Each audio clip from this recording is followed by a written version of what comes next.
In today's day and age, many young aspiring filmmakers are looking for cheap, affordable, full-frame cinematic-looking cameras, and there aren't a lot of options to choose from. I remember a year ago, I was looking for my first full-frame camera, and now I have it, the Lumix S5, and I was weighing my other options. Should I save up for a Sony FX3? Should I go with a Canon R8? What other options are there? There's not a lot.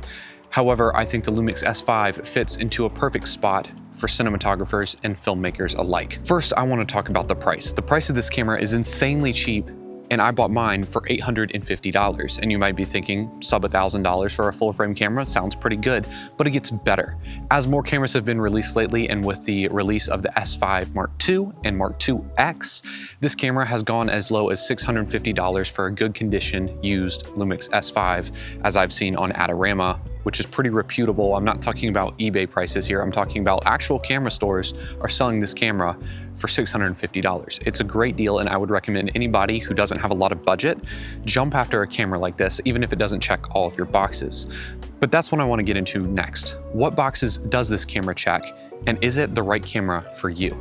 The first thing I really want to talk about is lenses, because any good cinematographer knows that the lens gives you the character.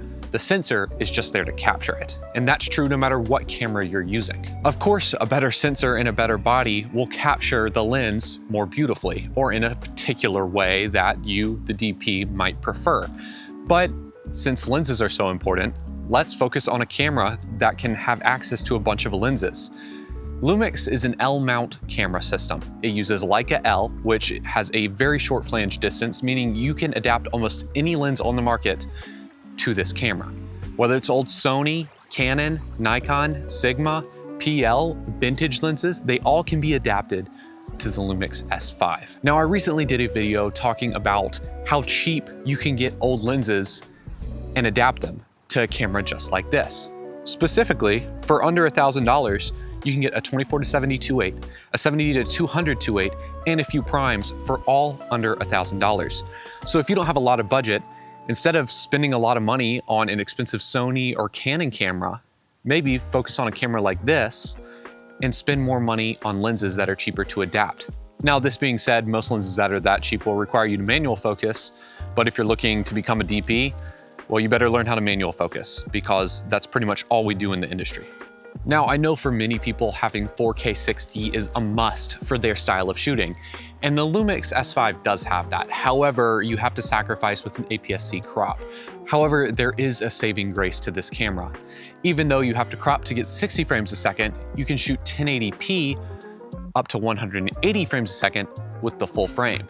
Now, this isn't ideal. However, with upscaling technology in both Resolve and Premiere and other third parties like Topaz AI, you definitely can get the job done by using it, and I have myself. The one con is it doesn't work great in low light when you shoot 1080p. However, it's pretty workable when you have a decent lighting setup or you're outside in the day. Other than that, it shoots all of the normal frame rates: 24, 30, of course in full frame, 60p at an APS-C crop, but that is in 4K, and then up to 180 frames, full frame, 1080p, like I said earlier. Now, there are lots of other codecs and options you can choose from to get the best looking image, which you can do with pretty much any of these settings. Now, while it might sound like a downside that you will have to crop in for 60 frames a second, I find it incredibly useful in situations where you would need 60 frames a second, like sports and weddings. I find myself using one of the function buttons on the cameras to punch into the image whenever I need to get closer or farther away. I do that in sports and when shooting weddings. It's super useful, and it feels like I have two lenses on my camera, even though there's one. Of course, the Lumix S5 is not just your normal camera. This camera has a few features that aren't supported by any other brands, at least not at the moment. The first is the ability to record RAW. For $650, you can record RAW. And I'm not talking about Canon EOS M RAW where it's a hard workflow. I mean B-RAW. With the Blackmagic Video Assist attached to the camera, which is about, I don't know, they dropped the price about $400 to $500 depending on if you get it used or new. You can record 5.9K B-RAW straight to the external recorder from the Lumix S5. Almost 6K RAW straight out of camera. It's an incredible feature that is only currently other supported by the Lumix S5 2X. not even the S5 II. So if you're wondering, hey, do I need to shoot RAW for my projects, or would that be a benefit? Could that make me more money? This camera can do it for an insanely cheap price. Now, in addition to being able to shooting RAW, this camera handles power like a beast. When you're talking cinema cameras like Red or Ari, you might be swapping batteries every hour to 2 hours. With this camera, you can run 8 hours while using a monitor and wireless follow focus on one single 99 watt-hour V-mount battery. So if you hate changing batteries all the time, this camera is great for that, considering that you don't even have to have a dummy battery in order to use it. You can just plug in a USB-C cable straight into the side right by the micro HDMI port. Real quick, I want to talk about the other features this camera has, especially the IBIS, because it's incredibly unique. I think most of us know that Lumix has some of the best IBIS, if not the absolute best, in the game. I don't like IBIS. I hate IBIS, in fact, but I use it with this camera because it handles it better than anything else. You don't even know it's on, which is incredibly useful when dealing with cameras that just don't weigh a lot, especially until you rig them out a whole lot, and it sometimes can just be too much. However, this camera, its IBIS, has a special trick that no other mirrorless camera, DSLR, or cinema camera has on the market, and that is anamorphic IBIS. Basically how IBIS works is it will move up, down, left, right, and it'll rotate the sensor in order to kind of get rid of some of those micro jitters. When you turn on anamorphic IBIS on this camera, it doesn't rotate the sensor. So that way your squeeze from your anamorphic lens doesn't accidentally squeeze at an angle, which would be very, very bad and basically unusable. It would be like throwing on an anamorphic adapter and turning it in between shots.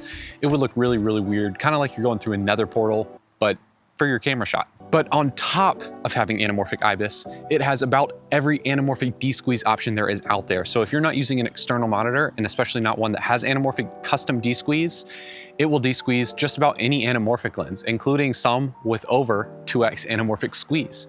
So if you use anamorphic, this camera is an absolute must if you don't have a lot of budget. Real quick though, I'm gonna go through the other pros and features of this camera, including zebras, focus peaking, which I absolutely love on this camera, by the way. It has waveform, vector scope, level gauge, custom white balance set capture, meaning if you point this at a piece of white cloth or diffusion or just at anything white like a t-shirt, it'll automatically set your white balance for you, which is super useful. It also has frame markers, and of course I already mentioned the anamorphic D-squeeze and the anamorphic IBIS, which again, no other camera has, and even Sony with their new anamorphic D-squeeze updates don't have a lot of the options that this camera has had for, I believe, 4 years since its release. Now, I would end the video here, but this camera has one other feature which I find incredibly useful, and that is phone control operation. Not only can I control every aspect of my camera, including focus, from my phone, I can also see a live feed. So when I'm doing videos like this, I can just pull up my phone and watch the monitor from my phone to check my focus, check all my settings, and hit record from my phone. So if you're trying to record shots where you can't be right beside the camera, you just need your phone. And a lot of other cameras do have this app and this feature, but I think Lumix does it better. It's super easy to pair, and I've never had any issues with it personally, and it just works really, really well. So if you're in the market for a new camera for your cinema-based projects, I would definitely pick up the Lumix S5.